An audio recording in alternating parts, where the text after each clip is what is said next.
have a city of Seattle that has grown tremendously in the last 4 and 7 years. We went from having housed the median house price in Seattle of being around $300,000 7 years ago. It's now over $700,000 today. The prices, rent has also gone up, and so is Seattle becoming more and more unaffordable. We have seen communities of colors pushed out. We're seeing it harder for any immigrants and refugees to get any kind of toehold here. And we're also seeing displacement. You know, the Central District, when I was growing up here, was primarily African Americans, and now it's not. And it's not just the residents, but the businesses that are at risk and the like. And so against this backdrop, we're trying to see as a city government, how can we make sure that we have programs in place? One perfect example is how we've worked and come together is around census planning. You know, we as a government can take actions to try to stop the citizenship question, and we can have, like I did as a mayor directive, the city of Seattle will not give information to ICE unless it's cleared by my general counsel. There's got to be court warrants and all that, so we avoid what happened at State Department of Licensing and what we've seen recently, even this morning in the paper. But how do we make sure that we both get good information to and hear from communities?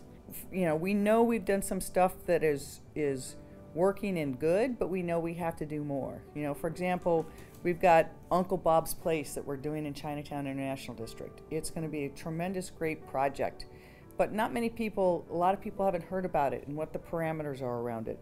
Our Equitable Development Initiative, when I came in, there was no permanent source of funding to provide to those projects. We were able to devote $5 million a year, which is not enough, but through that, for example, we're able to give seed money to the Ethiopian Community Center so we can finally get that project moving forward. We're able to help finally the Filipino Community Center so that project comes online and provides an anchor for the community. We're doing Africa Town through both EDI funds and our housing funds.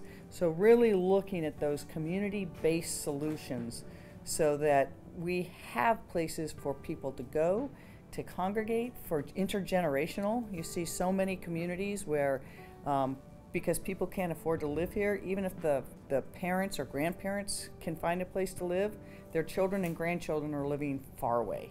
And so how do we create intergenerational spaces for people to live in? What do we do to make sure that the commercial space is affordable so that if someone wants to go to find the groceries and stuff that they need for their culture, they don't have to travel to Kent or Fife and come back to Seattle.